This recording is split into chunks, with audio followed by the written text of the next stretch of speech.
بالله من الشيطان الرجيم. بسم الله الرحمن الرحيم. Allah berfirman, Nabi bersabda, syaitan menggoda, kami pun berkata, Assalamualaikum warahmatullahi wabarakatuh. Waalaikumsalam warahmatullahi wabarakatuh. Alhamdulillahi muhazzibil akhlaqi, wassalatu wassalamu ala ashrafil anbiya'i wal mursalin wa ala alihi wa sahbihi ajma'in. Amma ba'du. Puji beserta syukur, marilah sama-sama kita panjatkan kehadiran Allah Subhanahu wa Ta'ala, yang mana oleh Allah yang telah menciptakan 7 petala langit tanpa tiang dan 7 petala bumi tanpa tali gantungan. Dan Allah telah menghiasi langit dengan beribu-ribu bintang, bulan sebagai penerang malam dan matahari sebagai penerang siang. Dan Allah telah menghiasi bumi dengan air lautan yang bergelombang, pepohonan yang rindang, burung-burung yang berkicauan, sehingga mata manusia tak bosan memandang. Selawat bermahkotakan salam, marilah sama-sama kita sanjung sajikan ke pangkuan alam, yaitu baginda Nabi Akbar Muhammad sallallahu alaihi wasallam, yang mana oleh beliau yang tak pernah mengenal kata lelah, naik bukit turun lembah demi mempertegakkan 2 kalimatul haq, yaitu La ilaha illallah Muhammadur Rasulullah. Penghormatan kami kepada Abu Ma'al Umi selaku pucuk pimpinan Dayah Nurus Sa'adah, dan kepada santriwan dan santriwati yang kami sayangi. Dan tak lupa juga penghormatan kami kepada hadirin hadirat yang dirahmati oleh Allah. Hadirin rahimakumullah. Pada umumnya ada 3 konsep yang berkaitan dengan pemanfaatan harta benda. Pertama, komunis dengan prinsip mengutamakan kepentingan masyarakat di atas kepentingan individu. Tiap-tiap individu tidak memiliki kemerdekaan dan hak kepemilikan, sehingga menguntungkan bagi si miskin dan merugikan bagi si kaya. Yang kedua, kapitalisme yang menitik beratkan kepentingan individu di atas kepentingan masyarakat, sehingga lahirlah the rich the richer and the poor the poorer. Yang kaya semakin kaya, yang miskin semakin miskin. Yang kuat memakan yang lemah, yang pintar memakan yang bodoh. Dan yang ketiga, penghisapan manusia terhadap manusia telah menjadi peradaban. Hal demikian hanya membawa derita dan untayan air mata bagi kaum duafa. Tetapi hadirin, Islam hadir di tengah-tengah ketiga konsep tersebut. Bahkan Islamlah yang pertama sekali membawa kaum Ansar keseimbangan pemberdayaan harta benda tersebut. Hadirin rahimakumullah, ketiga prinsip tersebut dapat kita aplikasikan melalui pelaksanaan zakat, infak, dan sedekah. Oleh karena itu, pada kesempatan yang berbahagia ini, kami akan mengangkat judul syarahan kami yang berjudul Zakat Solusi Pemberantasan dilandasi Quran surah At-Taubah ayat 103 yang akan dilantunkan oleh qari agama berikut ini. Khuz min amwalihim sadaqatan tutahhiruhum wa tuzakkihim biha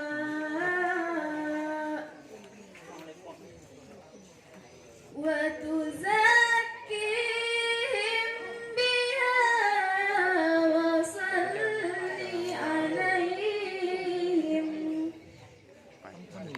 inna salataka sakanun lahum wallahu sami'un alim. Ikut kamera balik pede. Ambillah zakat dari sebagian harta mereka guna membersihkan dan menyucikan mereka, dan berdoalah untuk mereka. Sesungguhnya doamu itu memberikan ketentraman jiwa bagi mereka, dan Allah Maha mendengar dan Maha mengetahui. Ma'asyaral muslimin rahimakumullah. Imam Ibnu Jarir dalam tafsirnya mengatakan ayat tersebut diturunkan berkenaan dengan permintaan Abu Lubabah beserta kedua temannya kepada Rasulullah Muhammad sallallahu alaihi wasallam.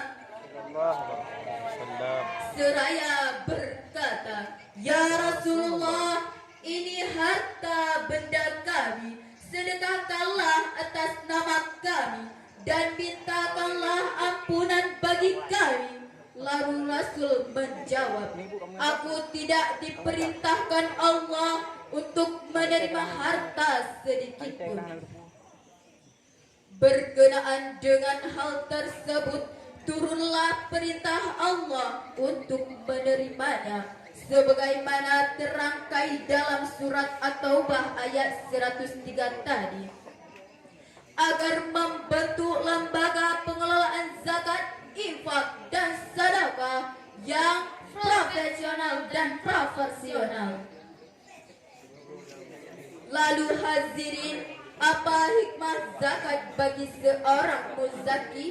Ayat tadi menjelaskan pertama, yaitu kita harus membersihkan harta dari hak fakir miskin, orang yang tak berharta, orang yang terbaring di pinggir-pinggir jalan, yang setiap harinya merasa perih getirnya kehidupan, hanya isak tangisan yang ia rasakan.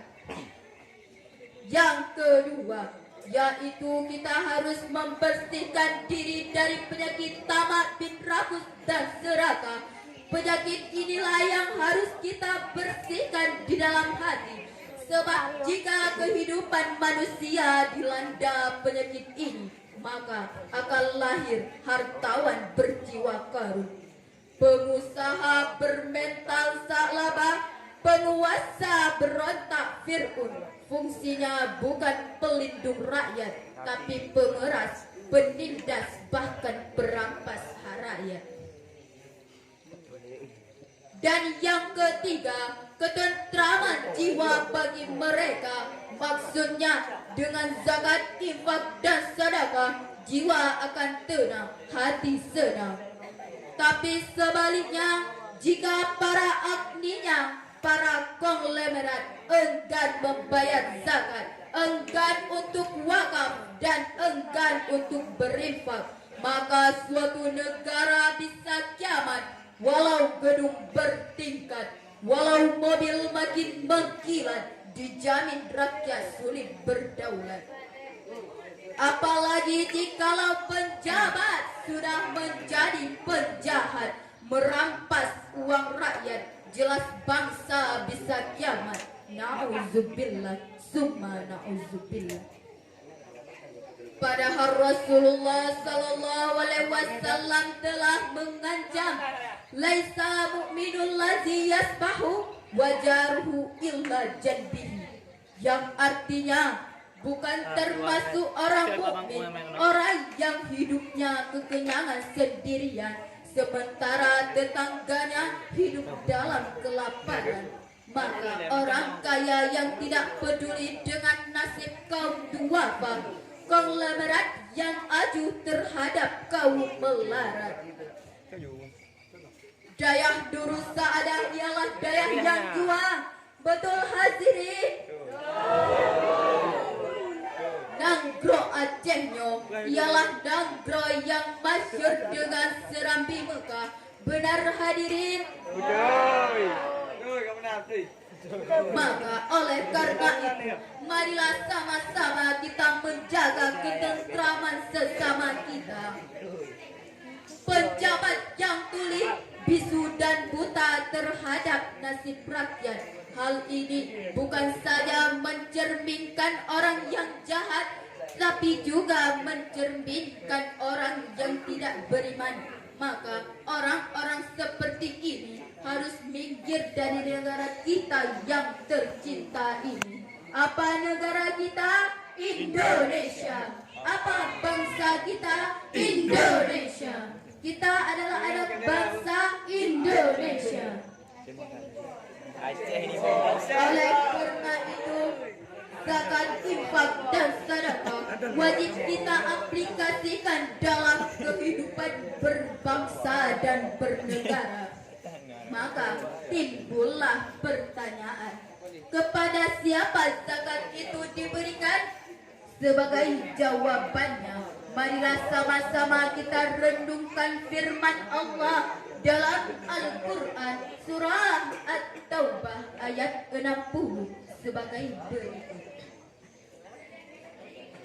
Innama sadaqatu lil fuqara'i wal masakin wal 'amilin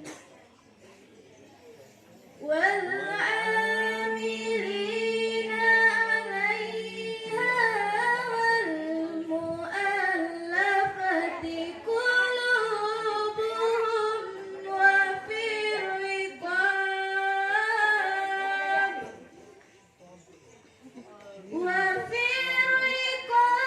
bil gharimin wa fi sabilillahi wa ibni sabil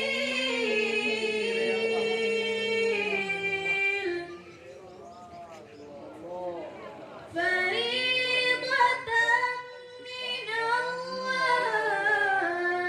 wallahu alimun hakim.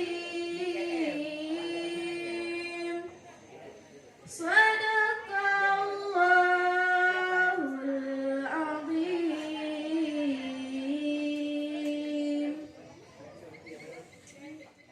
Sesungguhnya zakat itu hanyalah untuk orang-orang fakir, orang miskin, amir zakat yang dilunakkan hatinya mu'allaf, untuk memerdekakan hamba sahaya, untuk membebaskan orang-orang yang berhutang, untuk jalan Allah, dan untuk orang yang sedang dalam perjalanan, sebagai kewajiban dari Allah, dan Allah maha mengetahui, maha berkehendak. Ma'asyaral muslimin rahimakumullah. Ayat tersebut menjelaskan tentang deskripsi Allah Subhanahu